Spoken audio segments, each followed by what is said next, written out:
क्या आपके साथ कभी ऐसा हुआ है कि आप किसी शॉपिंग मॉल में कोई सामान खरीदने गए, लेकिन जब सामान लेकर बाहर आते हैं तो आपको अचानक एहसास होता है कि यार मैंने तो अपने बजट से ज्यादा का सामान ले लिया। आखिर आपके साथ ऐसा क्यों हुआ?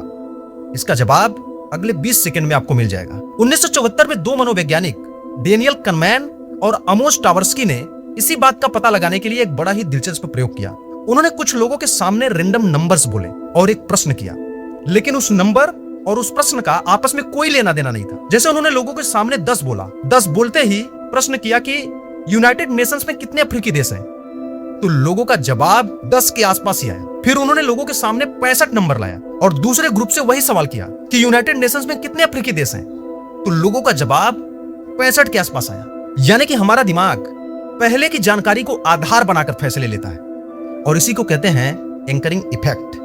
इसीलिए आप किसी शॉपिंग मॉल में जाते हैं तो आप अपने बजट से ज्यादा का सामान ले लेते हैं। क्यों?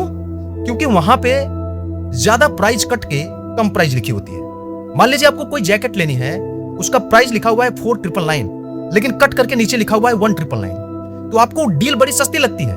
भले ही आप जैकेट लेने आए थे 1000 का, क्योंकि आपका दिमाग अब 1000 के हिसाब से नहीं 4999 को आधार बना के डिसीजन ले रहा है। तो अगर दिमाग के स्केल का शिकार होने से बचना चाहते हैं तो आपको एक छोटा सा काम करना है। जब भी आप कोई फैसला लें तो आप पहले बताई गई जानकारी के अनुसार फैसले पर ना पहुंचे। जागृत हो जाएं कि कहीं मैं एंकरिंग इफेक्ट का शिकार तो नहीं हो रहा, क्या मैं इतना ही बजट बना के आया था, तो आप इस इफेक्ट का शिकार होने से बच जाएंगे। और हमारा दिमाग हर रोज हमारे साथ कई ऐसे खेल खेलता है जिसके बारे में ऑलरेडी मैंने कई वीडियो बनाया है और आगे भी और वीडियो जाएंगी। अगर आप उसे मिस नहीं करना चाहते तो मुझे फॉलो कर लीजिए।